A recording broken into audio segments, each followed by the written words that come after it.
In Tanzania, a dance has become a death sentence. A 26-year-old businesswoman, trembling, stands before a magistrate, accused of treason for swaying to a song on TikTok. Nywi nywi nywi nywi is the song. Rais Samia ni watoa hofu kwamba hakutakuwa na nywi wala nywi wala nywi. Her name, Jennifer Bilikwiza Jovin, known online as Nifa. Her crime, laughter and dance at the wrong time, in the wrong country. This is not just about a video. It is about the deaths of dissent, one dance at a time. It started innocently enough. A remix, a beat, a joke. Nifa in her boutique in Sinza, Dar es Salaam, lip-synced to a viral track, a playful parody of President Samia Suluhu's campaign speech.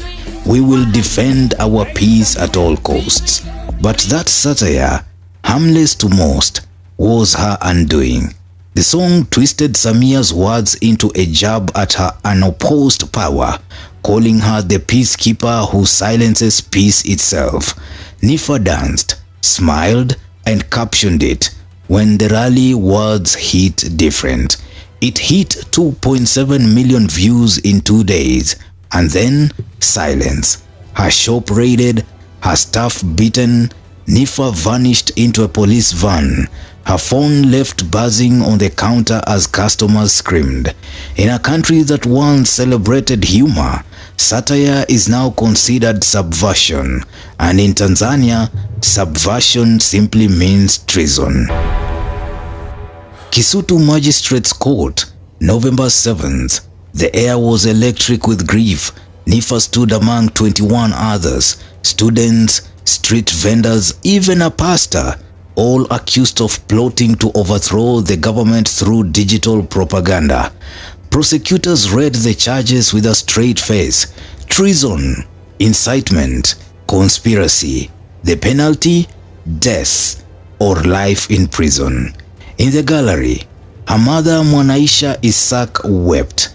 She had gone viral herself the night before, pleading with the president in a trembling video.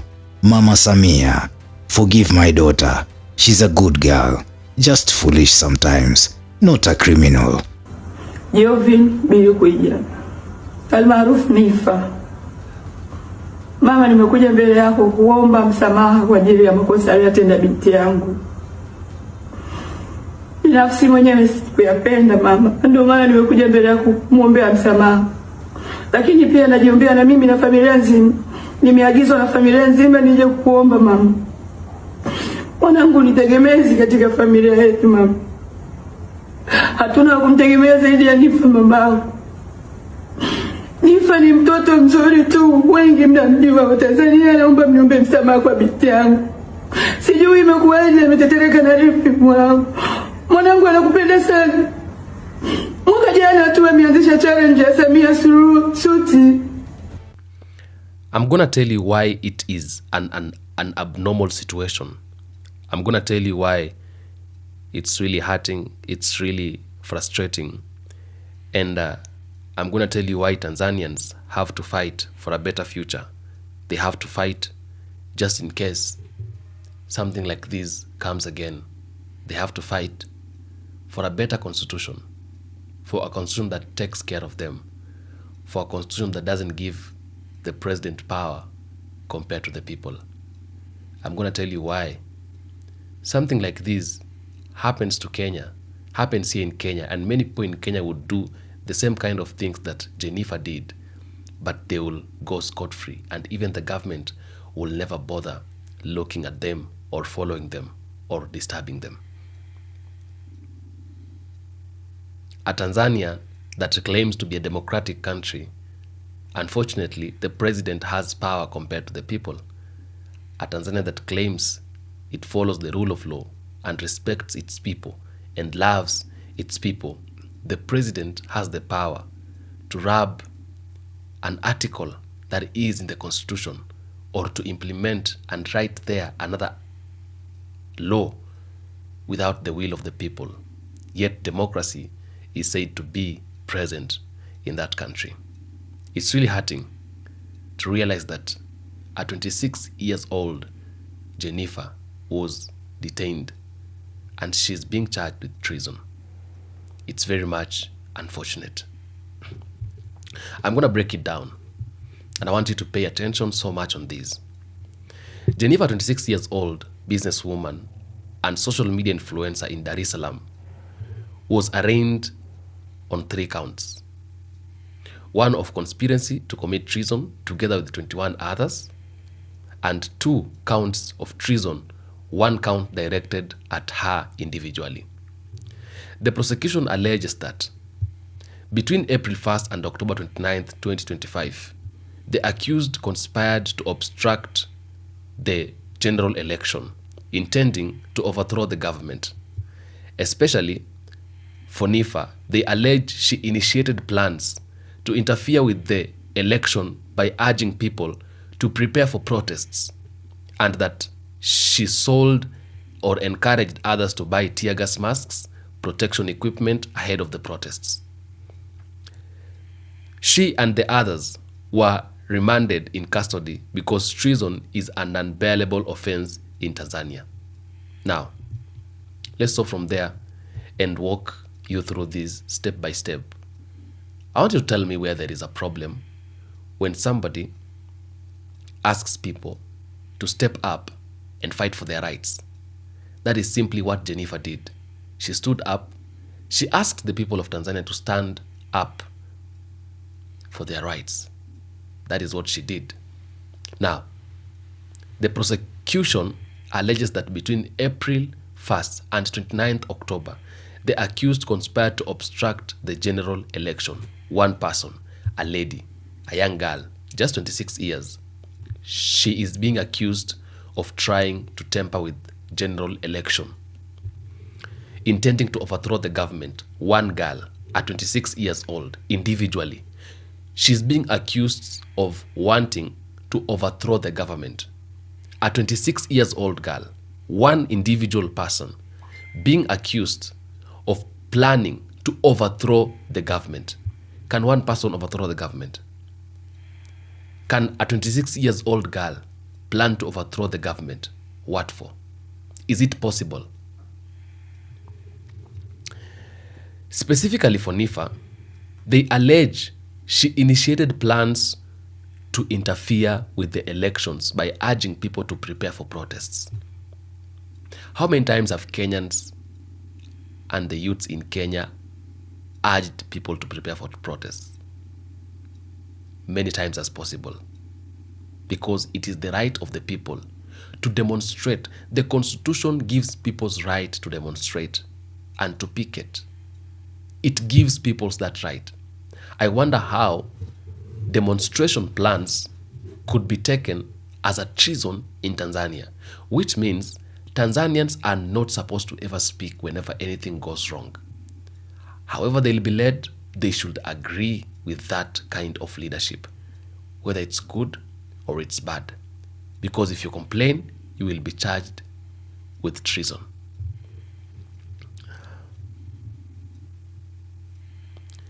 She sold and encouraged others to buy tear gas masks, protection equipment ahead of the protests. Where is the wrong? In fact, the girl is very much caring. She's asking other people to prepare for protests. Buy face masks. Take care of yourself. Just protection purposes. But you urging people to protect themselves during the protests, buying face masks, and even selling face masks, it is an offense that needs to be charged with treason. She and others were remanded in custody because treason is an unbearable offense in Tanzania. Okay, that is okay. Context and concerns. These charges are part of the much larger wave of treason arrest in Tanzania following the dispute 29 October 2025 general election. Authorities charged over 140 plus 250 people with treason conspiracy to commit treason in that context. 250 plus 140, that is about 390 people which have been charged for treason. So 390 people are about to be hanged in Tanzania simply because of simple mistakes, simply because they spoke out, they went out and they decided we are going to fight for our rights. So 390 people, because authorities charged over 140 to 250 plus people, not even just that, plus other people with treason, conspiracy to commit treason in that context. So there are 390 people. Human rights observed and legal analysts have raised concern that the treason law is being used as a political tool to suppress dissent. For example, on Lawyer Noted. Now, we're going to talk about this treason thing in Tanzania. We have to talk about it and we have to discuss it. The treason thing in Tanzania, if we say it is being used as a political tool, are we lying?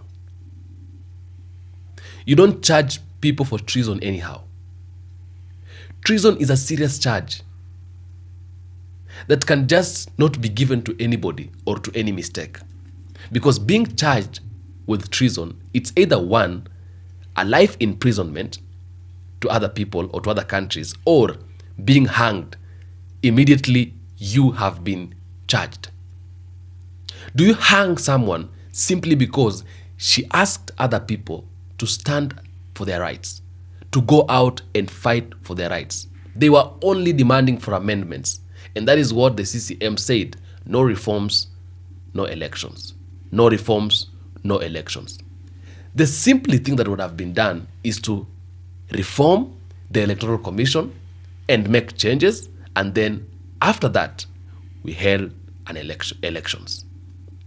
It was simple: no reforms, no elections, because the government has been suppressing people. But this treason thing has been used in Tanzania many a times to scare people.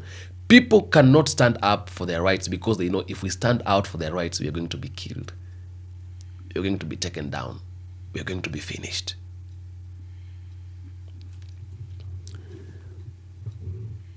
Now, listen to this. The reason they charged him with treason is that it's non-bailable, and this is a common ploy in Tanzania election politics to instrumentalize the courts to bear your opponents. So they try to instill fear using something that is very bad. Because when these people get hanged, next time, it doesn't matter what the government will do, but it will have instilled fear to the people, and it will be difficult for people to stand up for their rights.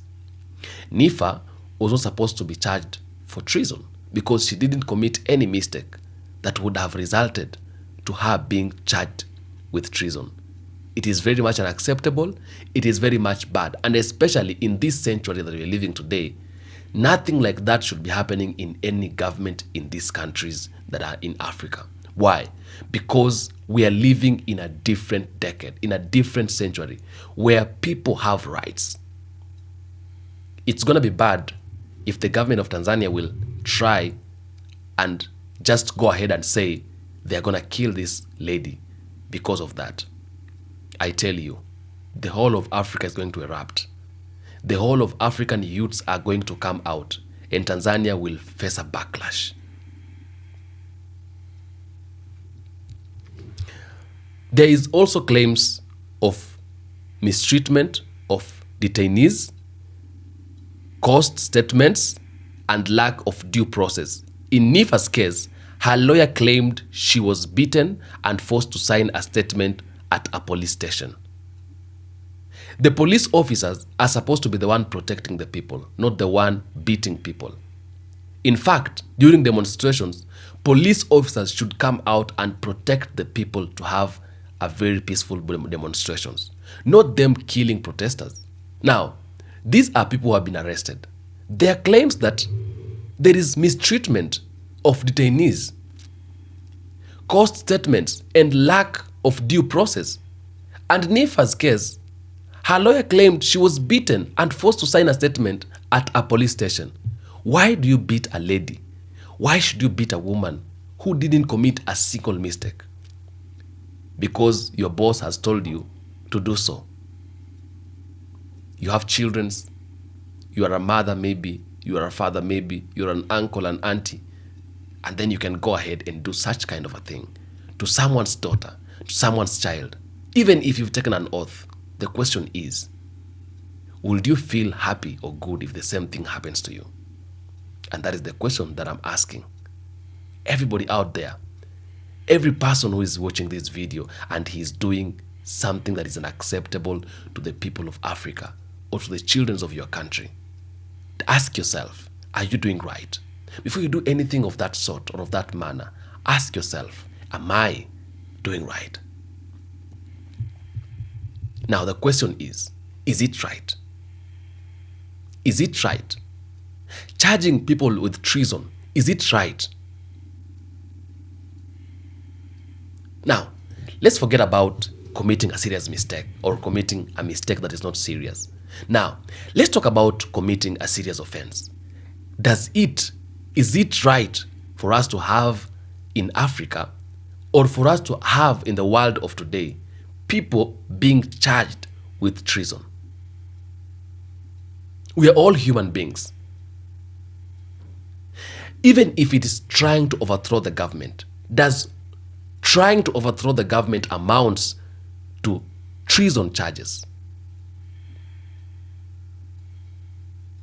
Even in the Holy Book, there is no anywhere or any place that you have been instructed to take a life of any single person. Even in the Holy Book, no human being should take the life of any other human being. Nobody should. Not even the government. Not even anything. If people say it is God who gives leadership, and if people say that people have been chosen by God, people claim to be believing in God and all that, where do you get the nerves? Where do you get the authority to set a rule that allows anybody, whoever in that country of yours, to charge other people with treason? Because treason is simply killing or hanging a prisoner. That is treason. Is it right? That is the question of the day. Is it right?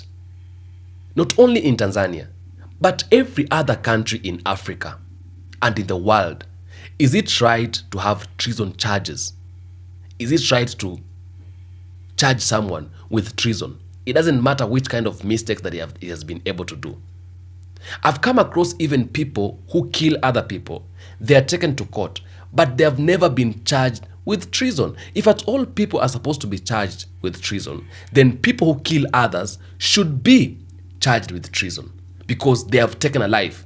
That is the only serious offense that I know, taking someone else's life. That is the only serious offense that I can relate it with being charged with treason. And therefore, if at all killing someone is a serious offense that needs to be charged with treason, then Samia Suluhu Hassan should be in court today being charged with treason because she has killed many, many, many people. The question is, I want you to tell me out there, wherever you are, is it right to charge people with treason?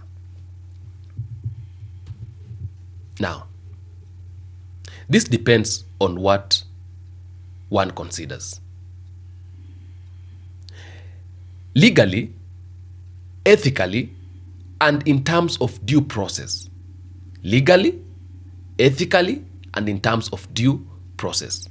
From a legal, technical standpoint, if the allegations are true that she planned and actively mobilized to obstruct the elections and aimed at overthrowing the government, then under Tanzanian's law, listen, under Tanzanian's law, she could indeed meet the threshold for treason charges.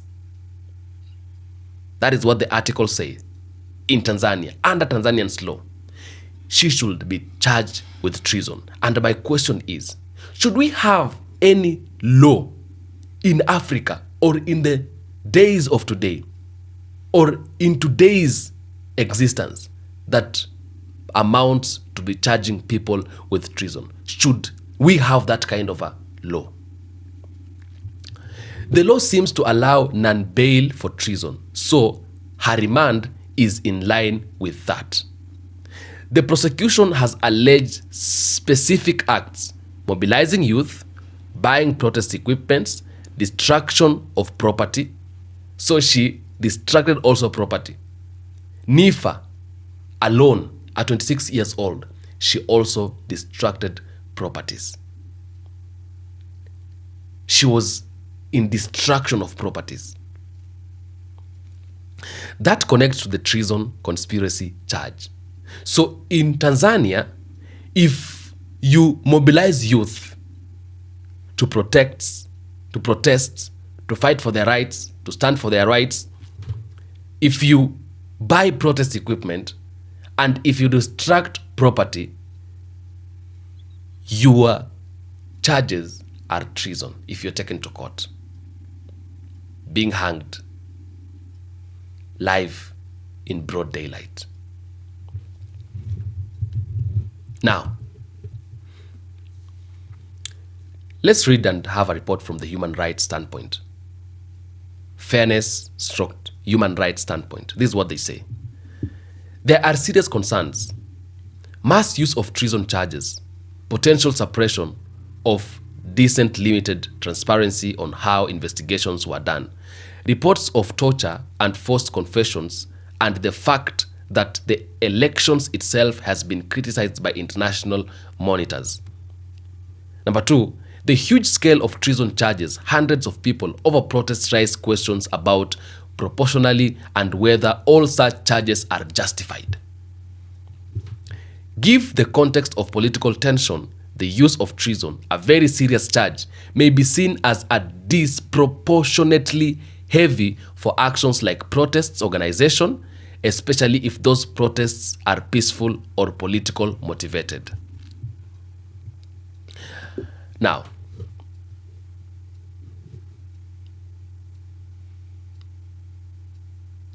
I'm trying to connect and to find something serious that Jennifer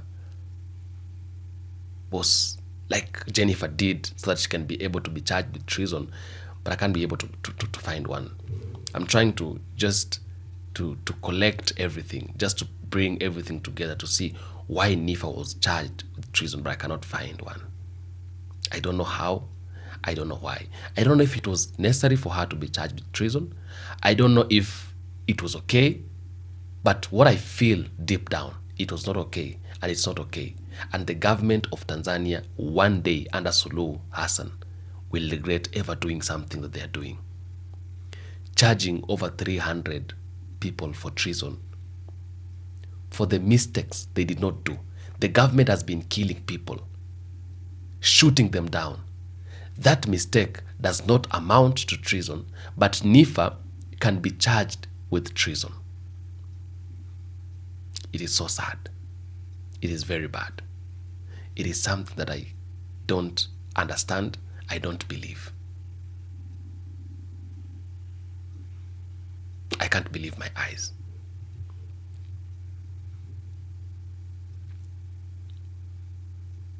You know, legally, Tanzanians' authority may argue they are acting with their laws. But these are strong doubts about whether charges against Nifa and many others are being applied fairly.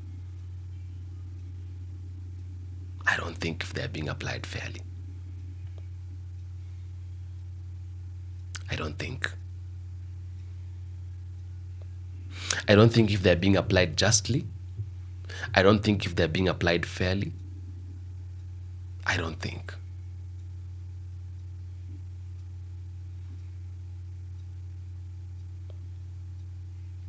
It must be in just political neutral manner. But anyway, it's okay. Yes, the government has legal basis to charge her. and is doing so right now under Tanzanian treason and election obstruction statutes.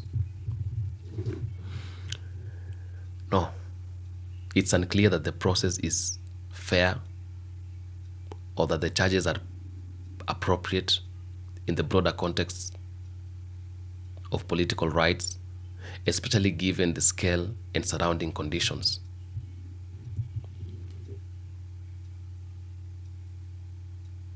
I don't know. I don't get it, but it's okay. Now, we need to find a way of changing everything that is happening.